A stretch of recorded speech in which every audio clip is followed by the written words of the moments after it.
Hi, everyone. Welcome to today's webinar. We are going to be discussing tokenizing your income to raise capital. During this session, we're going to do a brief introduction with our panelists, Jim Rowe, who is managing partner at eToro Capital, and Josh Lawler, who is a partner at Zuber Lawler. My name is Eric Essian. I am a tax senior manager at MGO LLP, which is one of the largest growing professional services firms in the United States. We provide a wide array of audit, tax, and advisory services across multiple industries, including cannabis, financial services, entertainment, tech, life sciences, etc. My specialty is on the tax side. Within financial services, I specialize in the compliance and consulting of hedge funds, private equity, venture capital, and also within the blockchain and cryptocurrency space. I'll turn it over to Josh real quick to provide a brief introduction on himself, and then we'll move to Jim, and then we'll jump into our discussion. All right, thank you, Eric. Appreciate it. So I am Josh Lawler at Zuber Lawler, partner, obviously. I practice securities, law, finance, mergers, acquisitions, and do a great deal of work within the distributed ledger technology digital asset space, which is what we'll be discussing today. Our firm is in 7 cities in the United States and has a network of attorneys we work with globally. And we are a full service high-end complex matter law firm. Very eloquent. Jim Rao. Want me to take over on that one there, Josh? Jim Rao, founder and managing partner of eToro. eToro is an investment bank, broker-dealer. We have an SEC RIA. We're also, we have a valuation company called Clear Rating and a number of other entities that support a digital infrastructure. We have a number of crypto funds, crypto trading, DLT, et cetera. So very focused on the blockchain digital world. Started off 3 or 4 years ago in the space and did one of the first STOs, et cetera. So kind of long in the tooth in the space. So hopefully we have a great discussion here today. Great. Thanks, Jim and Josh.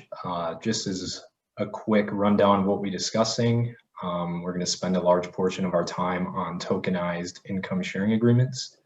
Within that, we'll have a discussion surrounding legal securities and price discovery, and we'll have brief discussion on some of the tax ramifications from both the sponsor side and the investor side of such transactions. So Josh, we'll kick it off with you. As blockchain technology has evolved, we've started to see opportunity in financial markets and instruments to move from more traditional transaction processes to those involving the tokenization of assets and income. One of these spaces is obviously within income share agreements.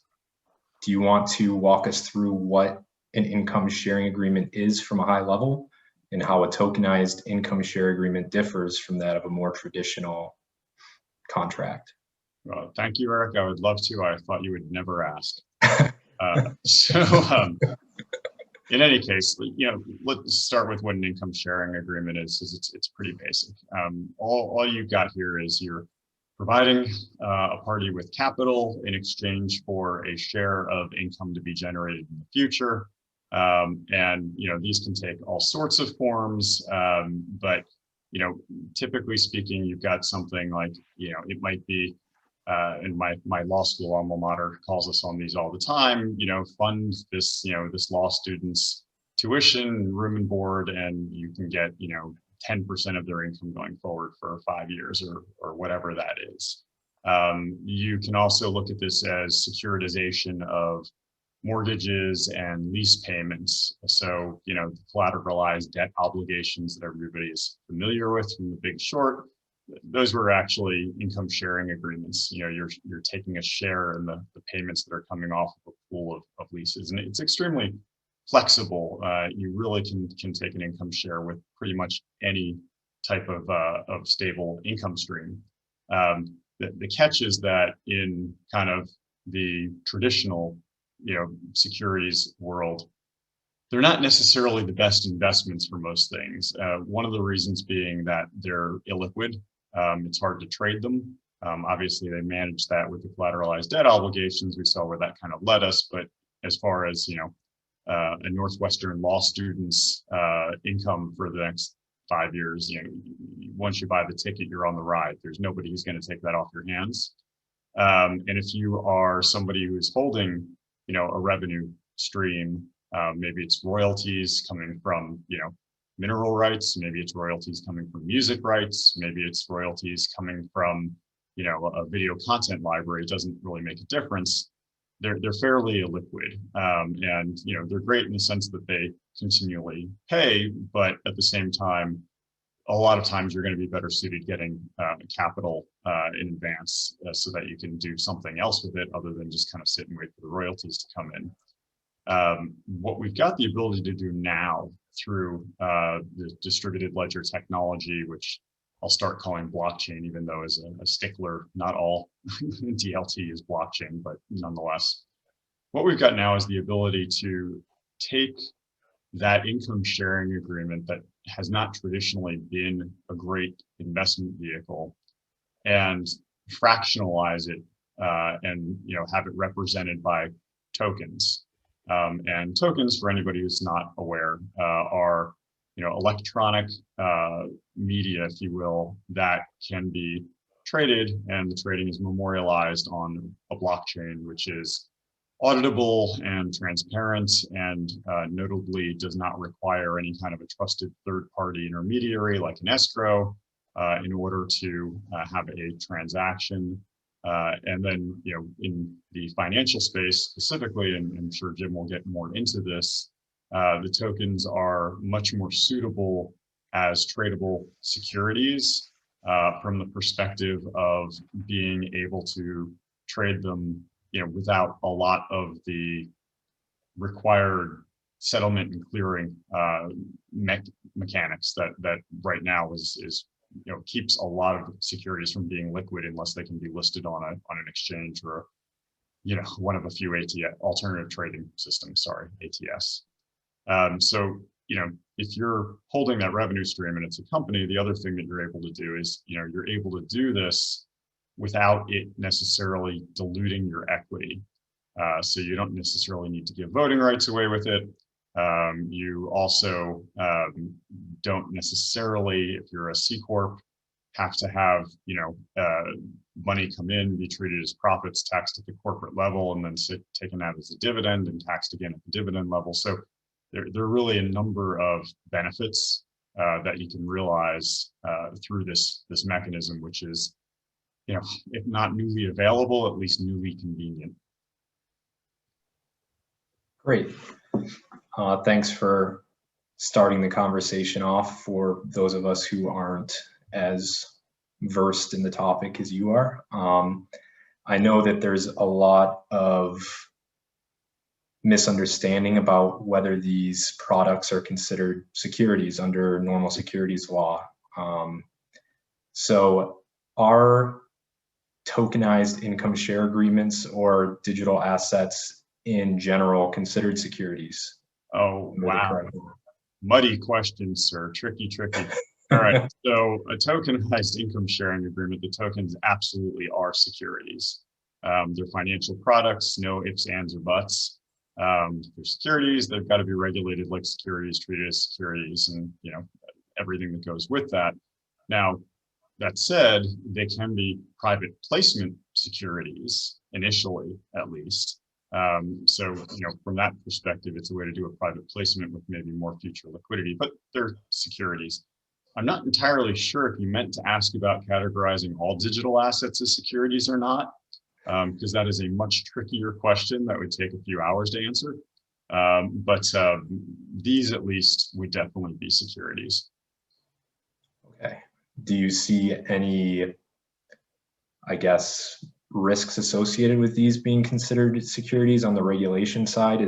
Does it become a situation where the amount of, I guess, regulated statements that need to be provided become voluminous or too a lot more than a traditional income sharing agreement? So I'm a lawyer. Yes and no. On the risk side, there's no additional risk because they're securities. They, would always have been securities, and it's not one of these situations where you're trying to convince the SEC that something that is not a traditional security really isn't a traditional security, even though everybody's investing in it and speculating. So that's a different panel discussion in that world. With these, the catch on the tokenized income sharing agreement is to recognize that the issue and trading paradigms that, again, Jim will know much more about than I do, are not the same as they used to be. And probably the biggest place, or at least an obvious place for me to point to that is, if you look at when you need to file Exchange Act reports in order to be publicly traded, the way that works on the Exchange Act is it's, you have a certain number of shareholders of record, right? And, shareholders of record are what we call street name holders. They're the Fidelities and the Schwabs of the world. So, you can have, less than that number. You can have 100 street name holders and have, literally millions of beneficial owners, and still not be at the point where you have to do Exchange Act filing. Whereas with, these tokenized income sharing agreements, while certainly they can be custodied by the Fidelities and Schwabs of the world, should they choose to do so, right now we're not really looking at that. Right now we're looking more likely at having a multitude of holders of record, not really shareholders, because these aren't shares, but that's not the important part. And the result of that is you might find yourself needing to do Exchange Act reporting a little bit faster than you otherwise thought you were going to need to do it. And then that Exchange Act reporting itself may look a little bit different from a GAAP accounting standpoint than it would have for regular shares. It's not that different, though. They're closer to bonds, quite honestly, as far as how they're categorized. Okay, great. Well, thank you for the high-level approach. And before we move to Jim, if anybody does have any questions during this panel, feel free to ask. We have a short amount of time at the end for a Q&A session, and I can direct your questions to either myself, Jim, or Josh. So Jim, moving over to you, if a prospective client were to approach you to tokenize an income stream for capital raise purposes, is there a singular solution for them? Is it kind of a one-size-fits-all answer for that? Or are there certain characteristics you would look for as far as revenue stream to tokenize? I guess that's a two-part question, not really. Well, there's, when you're looking at this, I think Josh touched on a little bit earlier, is that, what is the stream, right? What's the quality of the stream of the income? And these vary a lot, right? So if you look at something like a entertainment stream, royalties versus the royalties from oil and gas, or other maybe real estate streams, these all can vary, they can be quite different. So some of them may be quarterly, some of them be monthly. So there's a lot of differences and variances that you need to be aware of. So there's not a one-size-fits-all scenario. And it gets into the marketing aspect of it too. What's going to sell at the end of the day? Certain products are going to be much more attractive from a monthly pay. Some are going to be more from a quarterly pay. Institutions are more set up for quarterly. Yeah, I mean, there's a number of factors that go into this, and there is some customization. But at the end of the day, there's probably 3 to 4, maybe 5 levers or factors that go into a structure. Okay. What are you currently seeing in the market as some of the mistakes that are being made from the issuer or sponsor perspective of the tokenized income streams, and how would they compare to a more traditional model of issuing income share agreements? Well, I think you have the same issues you do in a normal situation. You have an ill-prepared issuer. You have probably a stream that isn't applicable to it. If you've got an income stream, you have to look at the cost of doing an income stream tokenization like you would any other token. Do you have enough? Is there enough tenor to the stream to make it, justifiable for the cost? We're looking at a transaction in Asia doing a an oil and gas project. It's a relatively short-term deal, but it's kind of a testing the waters type of a process. It's only a 3-year transaction. Under normal circumstances, you wouldn't do it, but it's really kind of a proof of concept. They want to do it. At best, they'll, maybe cover their expenses all in, but normally you wouldn't do that, but they want to do a proof of concept. Really, you'd look for something a little longer, given the interest rate and the amount of the cost for the issuance and the legal fees and all the other types of things that go into it. So you have to look at the total cost and the value of actually doing it, because sometimes it may be just as easy selling it in a very simple, prepay. There may be a number of other structures and ways to do something. At the end of the day, it's structured finance. Mm-hmm. So to me, sometimes people want to get fancy, get sexy, but you may be able to solve this with a very simple solution, but you have to look through it. That's why there's no one size fits all. But some of the mistakes are typical. People will want to make something more difficult in the token mechanics. They'll want to have too many waterfalls, or they'll have. There's all kinds of things that go into it. There's too much optionality into something that may be very simple. And if you're looking at a $20 million offering versus a $2 billion offering, you're not going to want to put 5 different levers or waterfalls or buckets or whatever in a $20 million deal. In a $2 billion deal, yeah, it may justify it. So yeah, you need to be thinking about these things, because don't make it too complex. And it goes back to some simple rules. If you can't explain it to your grandmother with a piece of paper and a pencil, it's probably too complex. Well, makes sense. Well, thanks for that. And I think at this point, it sounds like it's very much so in analyzing the pros and cons, analyzing the value add of entering into some sort of transaction such as this. So I think one of the questions that I would have is that, given kind of the infancy of the space, tokenized income in general, what would make it attractive versus a more traditional route as far as income sharing agreements? And what are your thoughts on why there should be serious consideration given to tokenizing income? And this is for Jim and Josh to have fun banter about. We can share. That's nice. I'll let my colleague take the first shot. Sure. Thank you so much for that. So, you have to look at the things that you can do that you couldn't do before to answer the question. So what can we do? One thing that we can do is we have, the ability to fractionalize things that we couldn't really fractionalize previously. So, if I've got a video content library, I own CSI and all the royalties that kick off CSI. That's going to be a very substantial stream of income.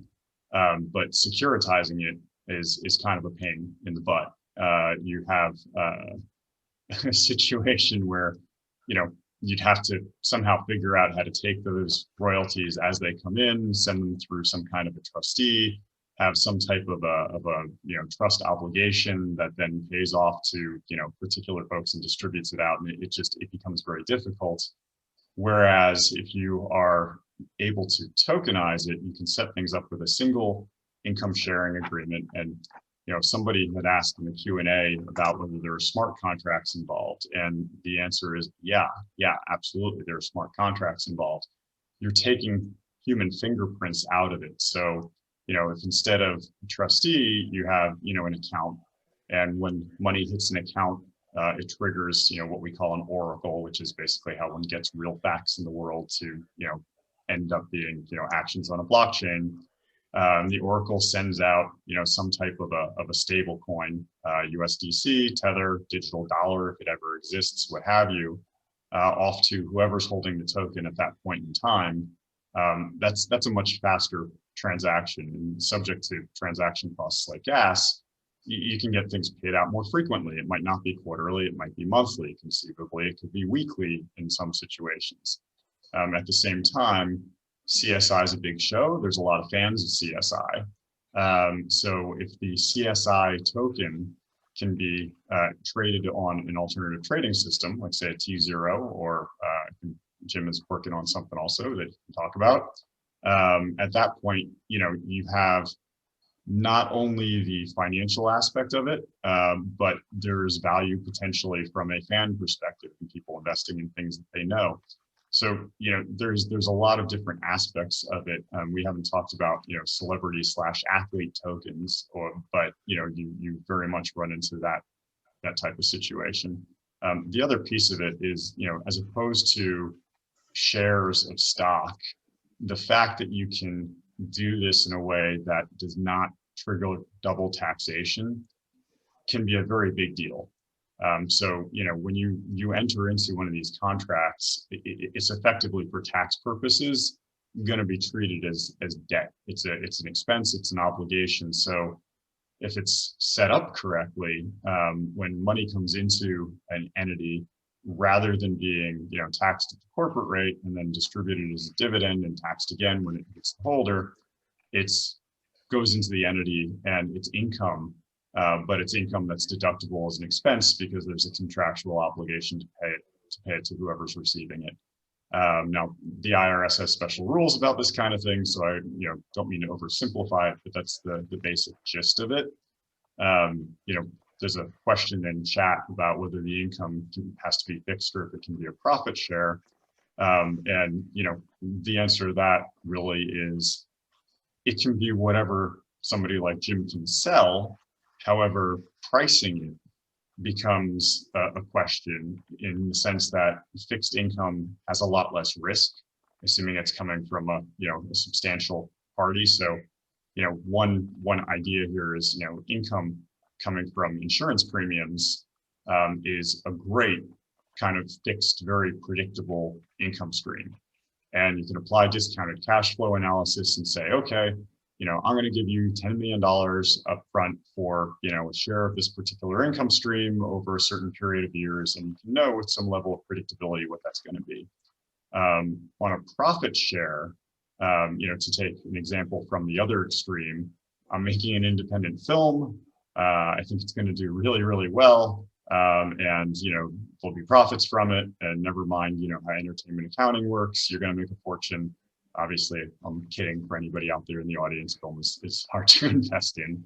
But the point is that, it's a risk reward kind of thing. So, that same $10 million, which is a lot for an independent film, better buy a much bigger piece of the profit coming from that film than the income stream coming from the insurance proceeds. And I'll also add, from a secondary market trading perspective, that independent film thing is going to follow kind of the fan cycle. So anybody who wants to buy, an income from my Big Fat Greek Wedding right now, great 15 years ago. Now I have no idea what that's making, but it tails off a lot faster than, money coming from the premiums from New York life insurance policies is going to tail off. So as Jim mentioned, there's a lot of analysis on the marketing side.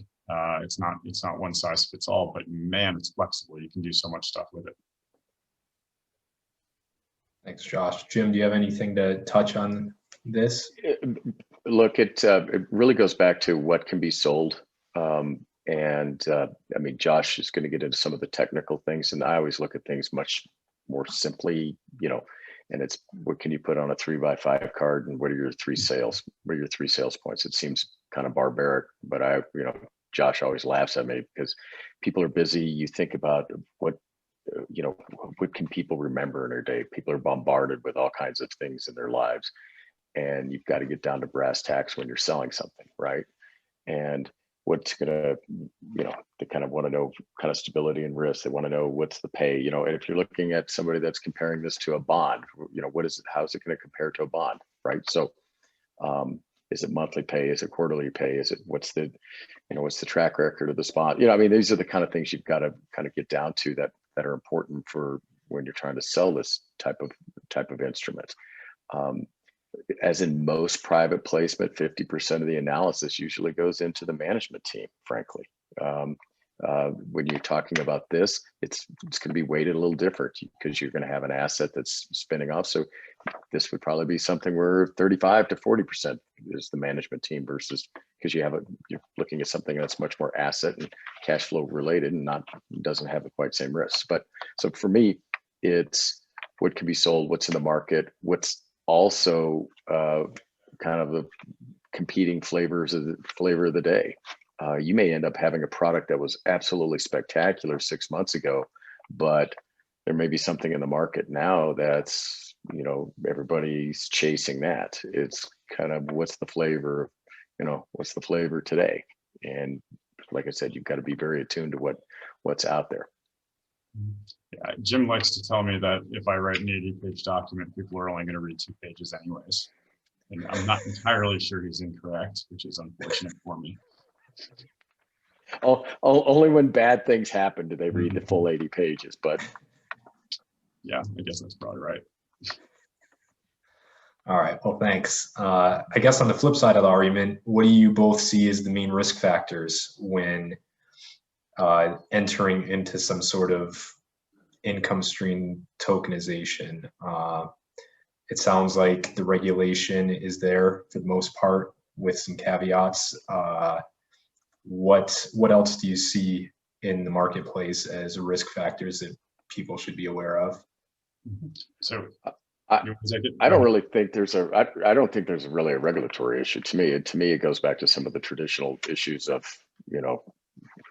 collateral, default. I mean, I think it's kind of traditional structured finance issues that are the same as they would be tokenization versus non-tokenization, in my opinion. Josh, I mean, you may have a different opinion. Yeah, I mean, there's a few things. I mean, if you're looking for something that is truly specific to this, code audit, you need to make sure that technology is actually what it should be. And any type of issuance of this nature, there ought to be a third-party code auditor that's making sure that the smart contract does what it's supposed to do, and that there's some type of a backup process that you're not going to change payments on a blockchain, but you can absolutely change what happens at the bank account level ahead of that if there's something that needs to happen in order to keep away any form of issues. The other items that I'd look at is, it's not exactly a panacea in the sense of just because something's tokenized doesn't mean that there's a liquid market for it. The product still has to be designed in a way that people are going to be interested in. And that's certainly one of the things that, if you're looking at doing this, you have to ask yourself, okay, so I'm going to create this income sharing agreement, and it's my brother's income stream because he graduated from College of the Dakotas or whatever it is. It's like it's just like, okay, great, it's tokenized, but like I don't know who you're selling the token to. It's not even as good as a Dogecoin, and that actually doesn't have any value at all, but somehow people trade it. So you're still looking at those traditional items. One of the big things here, and this is true for any security really, but because of the novelty here, there's always a rush of people to do the new thing, is issuer risk. You still have to make sure that whoever it is who's offering these securities either has no further obligations, which can happen if something is a true fixed income type of product, in which case they basically can take their capital, they've signed over their rights, and it's all mechanical and great, or alternatively can be depended upon. And it's a lot harder to do this with a non-fixed income stream, like the money that my pizza parlor makes, than it is to do it with a fixed income stream, because if it's non-fixed, you're dependent on team, you're dependent on market, you really have all the same dynamics that you would have if you were buying a share of stock. And while you can certainly do that because you can share any income stream, it is a lot easier if it's a stable, predictable stream. I guess piggybacking off of that a little, Josh, do you see currently in the marketplace, I know that there could be instances where the entity generating the income can go straight to market, or there can also be an instance where you work through a third party. Obviously with you, I know you're very close with SciArc. Do you find it more common to work through the third party issuer, or do you see a lot of sponsors going directly to investors? I feel like you would need to have a lot of intimate knowledge about the space to be able to not only generate a stable revenue stream, but also to market that to people and create that for people. So my assumption is that it's more so a three-pronged approach here, but I just wanted to get your thoughts on that. Oh, thank you. Because obviously it's a softball question. SCI-Arc is near and dear to my heart for the way it is. So SCI-Arc is an acronym for the Smart Contract Issue Administration Reporting Company. And the idea with SCI-Arc is to step into the place of the issuer in kind of a middle position. So, the owner of an income stream would enter into an agreement with SCI-Arc and just SCI-Arc as a contract that would have SCI-Arc, pay the capital up front, and the issuer gets that capital and contractually sends over, some or all of the particular income stream. And then SCI-Arc in turn takes that income stream and fractionalizes it, tokenizes it, and somebody like Jim in Toro goes out and sells it, and then SCI-Arc continues managing it from a tax and compliance perspective. So where we were talking about, a vulnerability being whether the issuer can be counted on or wants to, for that matter, have the continuing, obligations. Having something in the middle like a SCI-Arc that's doing the issuance and administration makes a great deal of sense, obviously. And I do think we're seeing that more and more. Seeing a lot of that within kind of the cryptocurrency mining space. With, for anybody who's interested in Bitcoin, obviously, but some of the alternative tokens as well that have different mining scenarios. So it could be something like a Filecoin, could be, hopefully Chainlink comes online. It's kind of one of my favorites.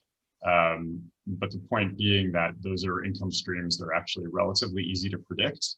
And, there is currently already some companies that are modeling, and certainly SCI-Arc is one of them. Okay, great.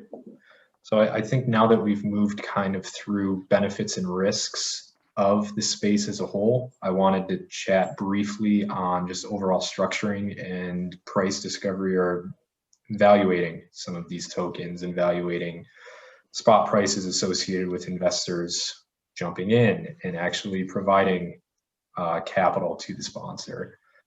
So assuming that a sponsor does move forward with a tokenized income share agreement after weighing the benefits and risks, what would the overall agreement really look like? Are there any constraints as far as length, distribution amount, overall yield, or who can invest in such an agreement? And who would you both see as an ideal candidate to take part in the investor side of this agreement? And are there any sort of requirements on who can invest and who can tokenize their income? So Jim, I think you've got the rest of the time to answer that. Go for it.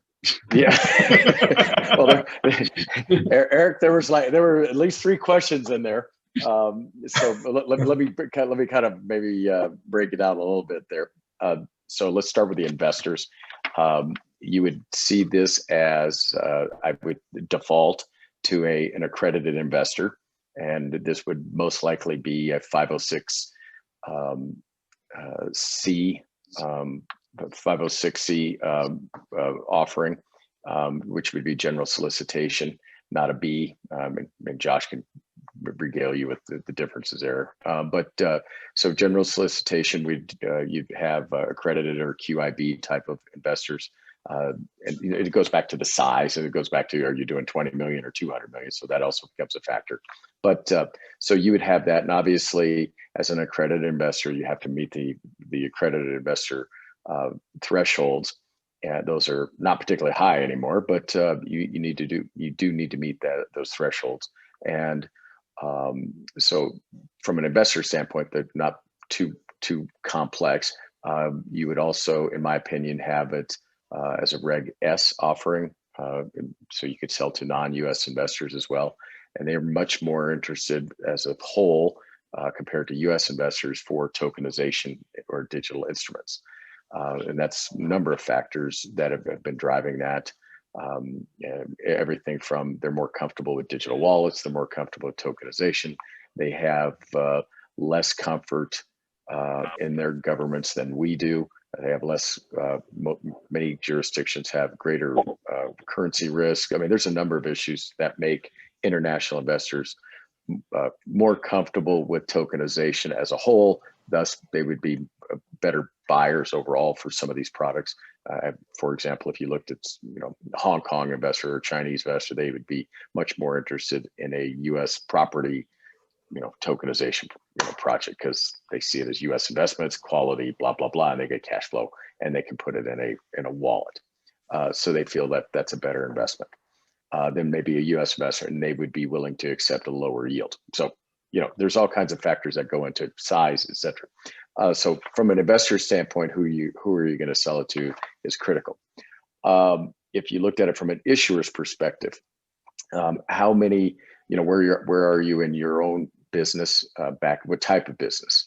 We're working on ones that, like I said, we're working on ones that are producing oil and gas assets. I'm working on one that has energy minerals, working on one that has real estate assets, and then Josh and I are, in full disclosure, working on some that are in the entertainment media industry that have a royalty type concept to them as well. So there's a variety of clients and structures there, and it all that's very different. Each one of those is a very different characteristic as well.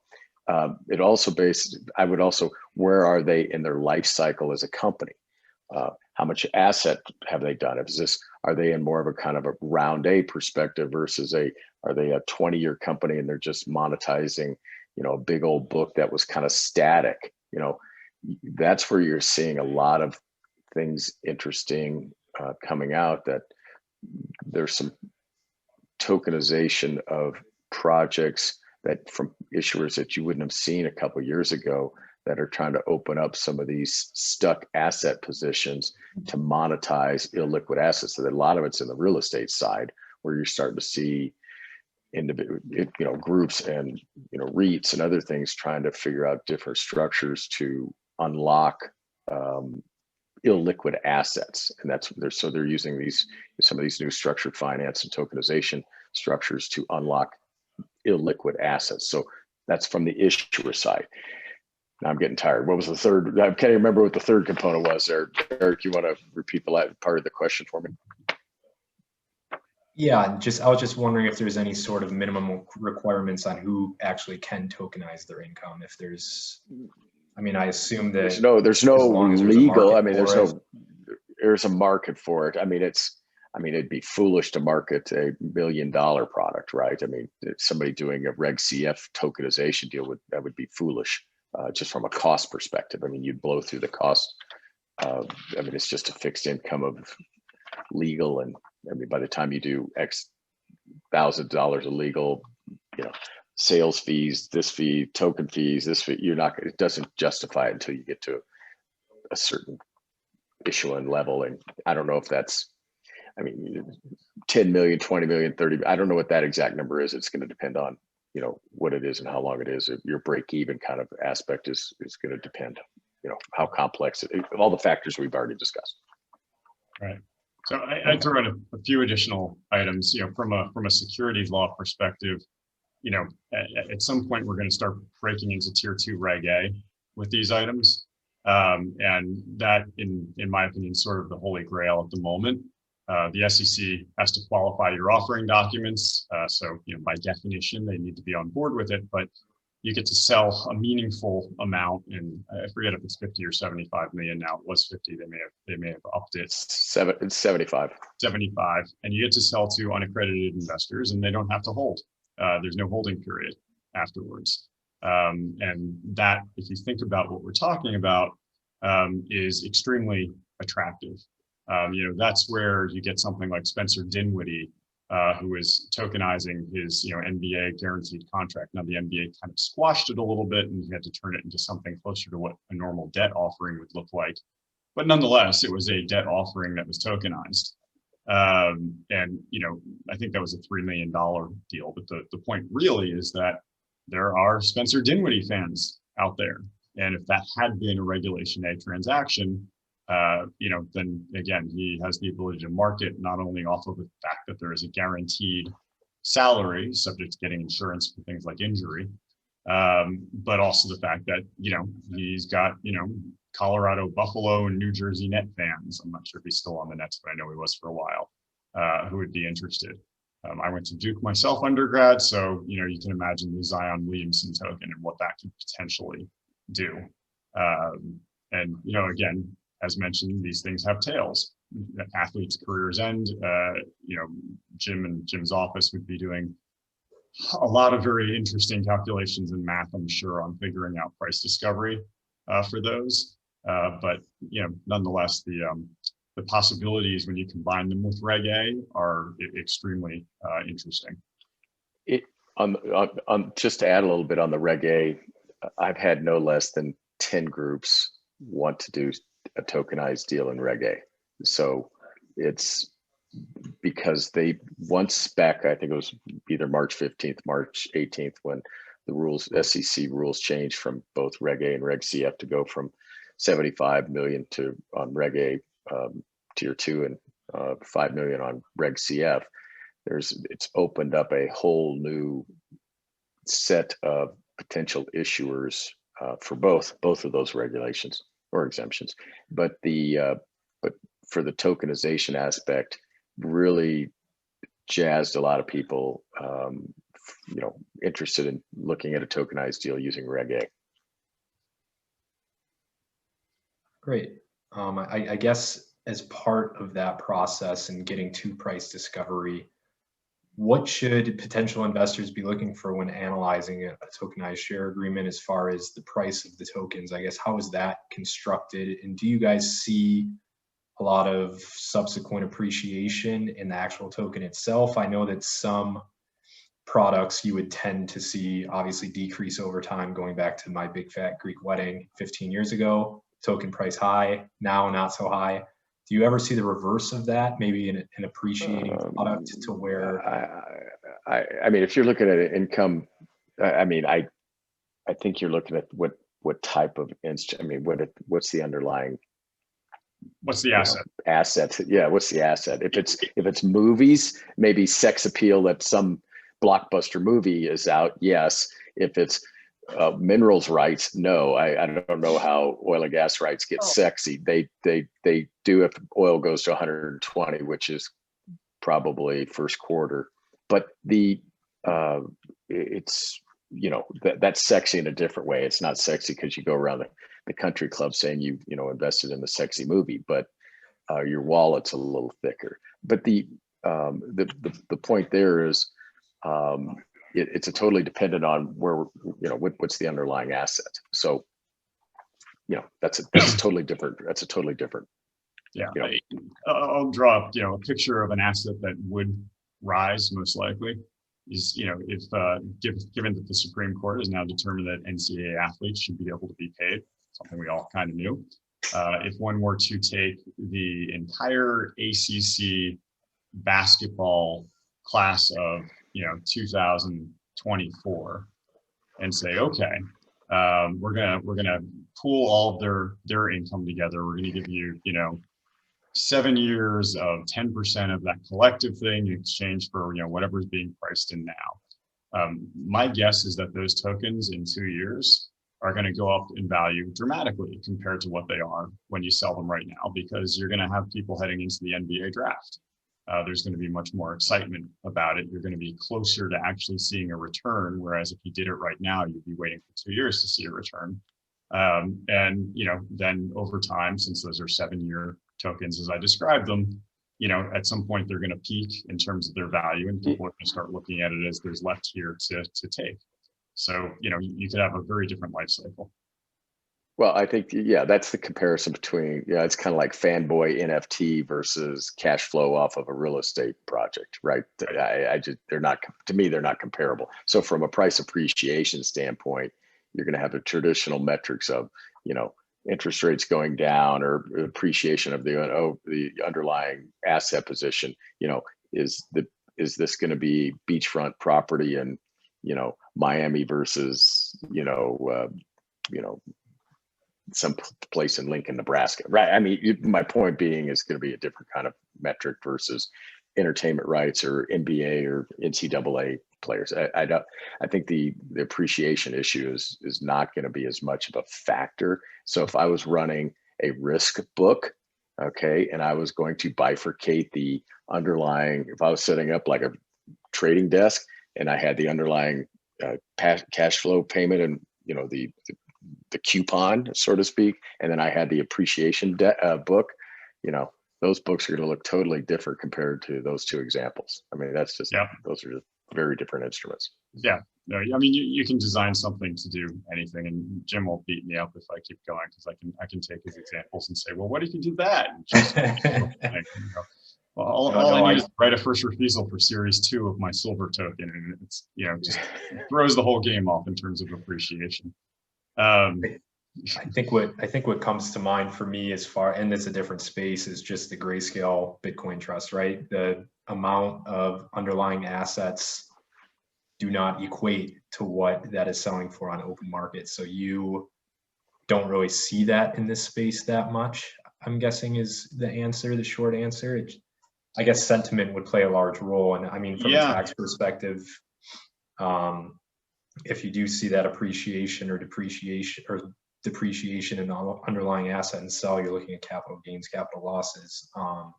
So that's just not a super common area that you see, or? Right. I mean, you know, it depends what it is. I mean, you know, if 3 years ago we had done this with platinum, you know, you would see appreciation because platinum has gone up in value a lot in the last 3 years. So, you know, it depends what you're talking about. And it also depends how the things end up. So anything that has an expiration date that's going to turn into nothing at the end of the expiration date is by definition going to decrease in value as you get closer towards that expiration date. That's you know, typical bond trading world, nothing new or different there, which is, you know, why if I wanted to throw a wrench into Jim's example, all I have to do is write a first refusal to purchase the next thing on an option at a fixed price, and like it's over. I'm like, okay, now we're talking about something that can appreciate.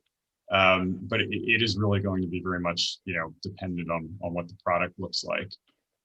We've got a question that I will answer just because, you know, we're probably getting close, and it's close place to my heart. Somebody has asked, are you guys seeing any deals similar to the mana token, i.e. perpetual currency, similar to that used in the Decentraland ecosystem? So without saying anything about whether it's a good investment or not, in full disclosure, I own some mana tokens. So I'm a believer in that.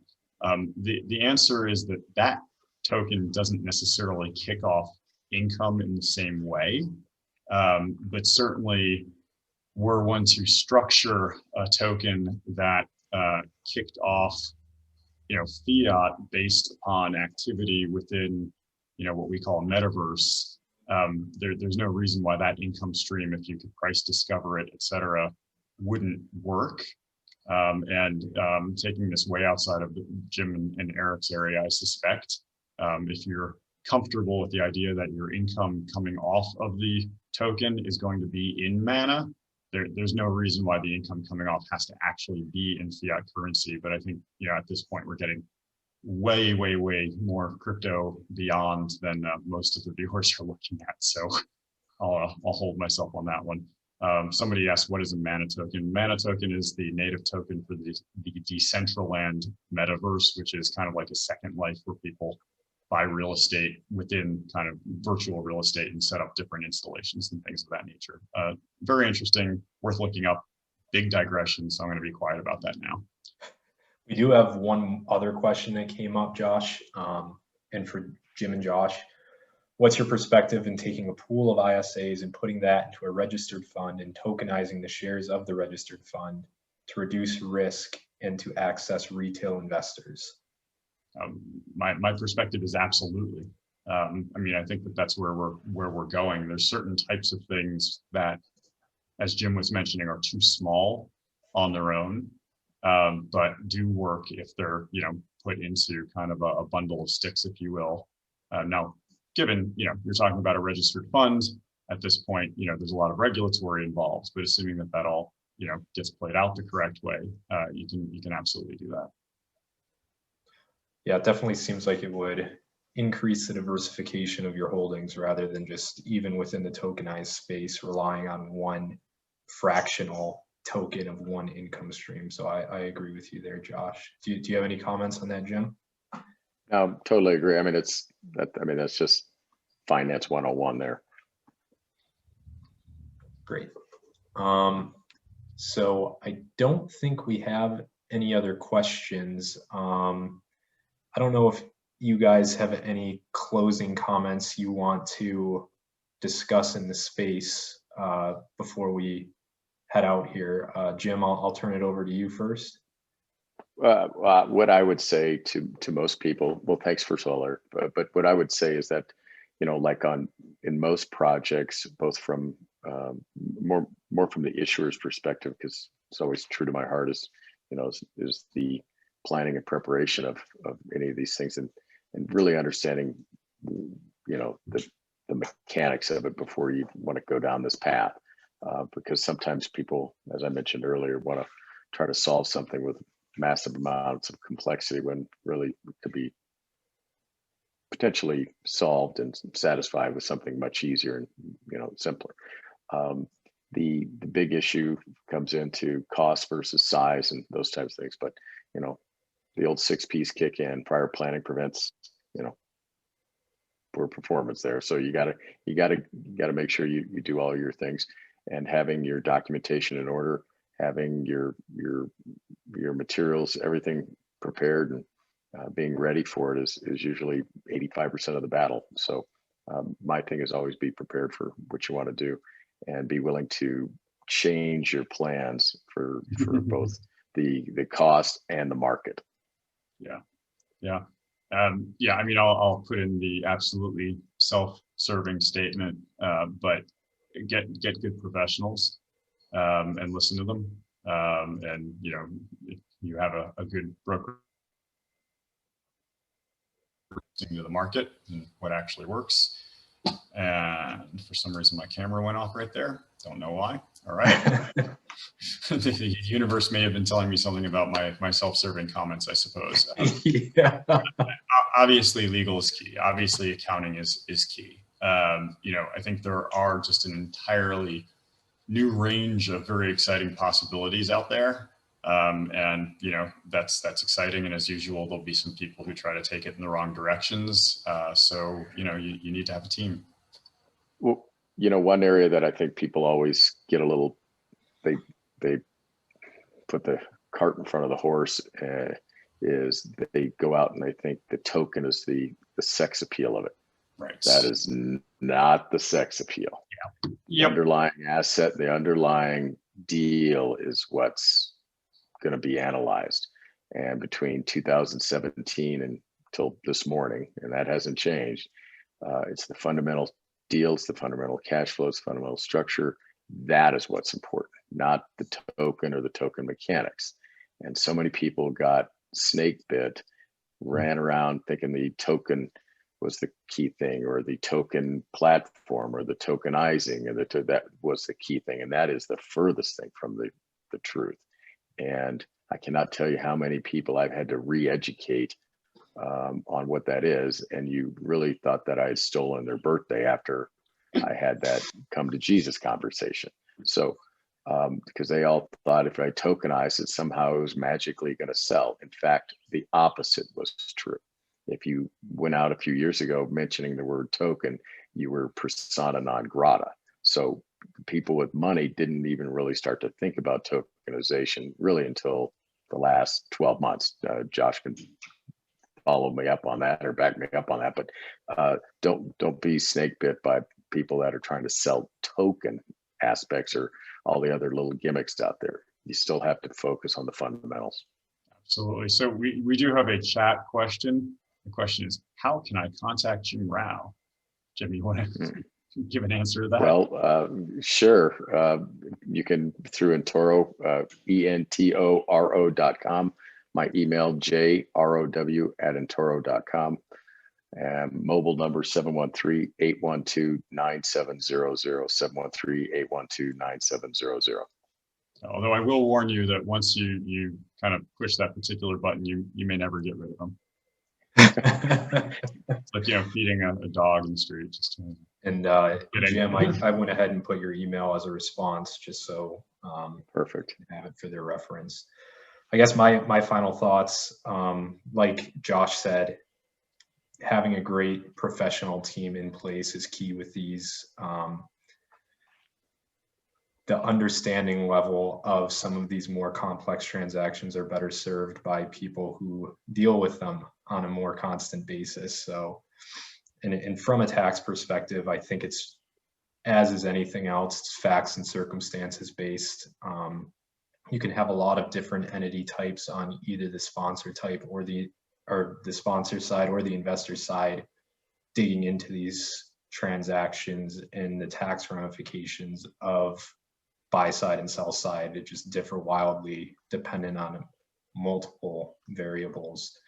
If anybody does have any tax questions about the space, feel free to use me as a resource here at MGO. I guess my email real quick is eessian@mgocpa.com. I want to thank Jim and Josh for their time. They have a wealth of experience and a wealth of knowledge in this space, and a wealth of knowledge in a lot of other spaces. So 2 great resources. Josh, I'd give your email, but it's been in your background for the past hour, so I'm sure that people will be able to find it. So if we don't have any other questions, it doesn't look like we do. I think we are good to sign off. And again, thank you both for your time, and thank you to all the attendees who stuck around. I know there was a lot of information in this webinar, but hopefully you found it useful. So thank you, everyone. Thanks, Eric. Appreciate it. Thank you, Eric.